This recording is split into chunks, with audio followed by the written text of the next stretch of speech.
Love in the Shadows. Episode 1. Austin is a very handsome young man from a rich family. He is so handsome that every lady who knows him in the streets fell instantly for his charming appearance. His pocket is also handsome because he never lacked money. Austin was the one in charge of his father's multi-billion naira businesses as the old man had retired, so he never lacked anything good. Girls were therefore ready to be at his beck and call.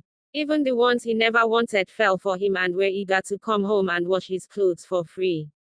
He was 25 when his mother and father announced to him that time had come for him to get married. He was their only child and they could not wait because they saw him as the heir that must keep the family tree growing. Austin was aware that his family would pressure him to get married early, so he was always prepared for the pressure. He was therefore not surprised when his mother and father called him into their room and told him to start getting ready for the grand wedding.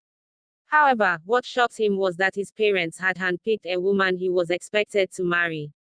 There is someone we want you to meet. I'm very sure she will make a perfect wife for you. I'm 100% sure you will love this lady. She is a damsel and his family is well to do. You know you cannot just get married to someone from a poor background. You know who you are and you are aware you cannot marry a riffraff. We are your parents and we are in the best position to decide what's best for our only son. Inyoma, Austin's mother said. They were about going to bed that night when they summoned Austin. Yes, my son, your mother is absolutely right. Your bride-to-be will arrive in Nigeria tomorrow and the two of you will be introduced. She is a US-trained lawyer and from a wealthy background. We consider her a perfect match for you because wealth is built strategically. Darkness and light has nothing to do together. Birds of the same feather must always flock together. Wealthy children should intermarry to preserve wealth. You are my only son and I can't allow you make marital mistake. That is why I and your mother went far and wide to pick this bride for you. I urge you to prepare to receive her as she arrives tomorrow. Congratulations in advance, son. Chief Uche, Austin's father said. He was sitting on his king-sized bed, wearing a nightie. Austin was surprised because he was expecting them to ask him if he already has a girlfriend that possessed the qualities of a wife, but they had made their decision.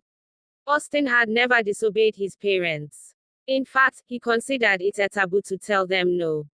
But the issue at hand was a serious one. Marriage is a once-in-a-lifetime affair and he thought he could chip in some words about the person he really wanted to marry. He had a lot he could tell his parents about the qualities he wanted in a woman. He wanted to ask them if the person they had chosen for him has those qualities, but he decided to shut up and accept their decision. After all, he was still living under his parents' roof and enjoying their money. Mom, Dad, thank you very much for your choice of a wife for me. Although I have not seen her, I'm convinced that when I see her tomorrow, I will like her. The two of you have never disappointed me and I will never disobey you.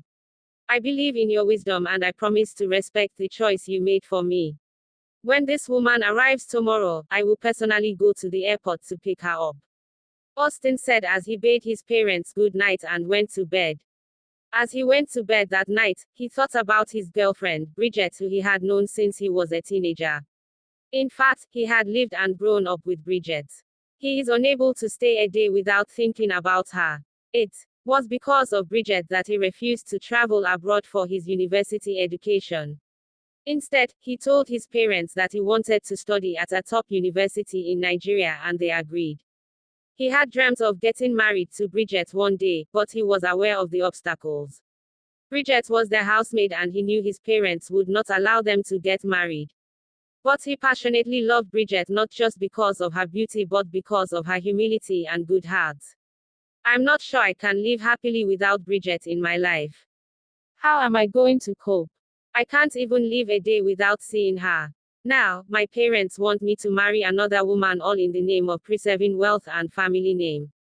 I'm not sure I will be able to do this. Austin said in his heart. He was already in his bed but despite the air conditioner in the room, he was still sweating profusely due to emotional stress.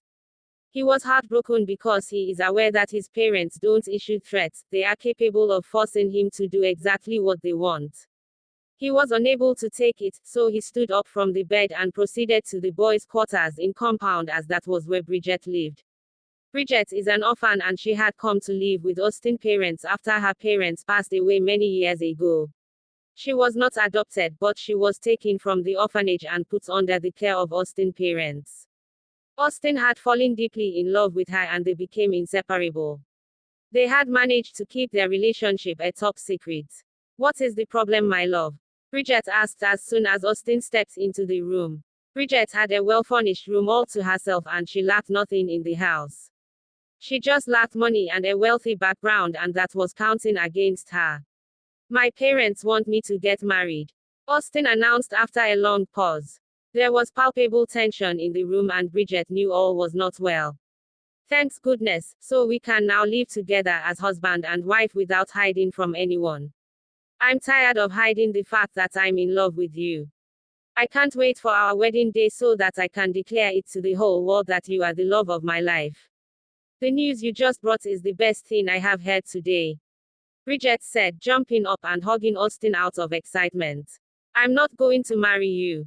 My parents have already chosen a wife for me and I can't say no to them, Austin said with a mournful face. This was the most difficult conversation he has ever had since he grew up into a man. What did you just say? Bridget asked. I said they have chosen a bride for me and she is arriving the country tomorrow from the US and I'm supposed to marry her.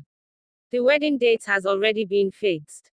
I'm sad and confused right now, but the worst is that I can't reject her. I can't say no to my parents, Austin said sadly, throwing his two hands into the air like someone who just lost an important battle. Why can't you say no to them? You are a grown man. And you have come a long way. You cannot just leave me in the middle of nowhere. I can't live my life without you, Bridget said with tears. I understand, my love. I know all these things, but my hands are tied. I can't stop this from happening, Austin said. Why? Is it because I'm a housemaid? Is it because I'm an orphan? Is it because I'm not from a rich home? Why do you want to treat me this way? Bridget asked. Those things mean nothing to me, but they certainly mean a lot to my parents. But don't worry, I have a plan. And you will still end up getting married. Just follow my instructions and do exactly as I say. You are the one I love and I can't leave you, Austin said. Watch out for episode 2. Parrot Queen Stories.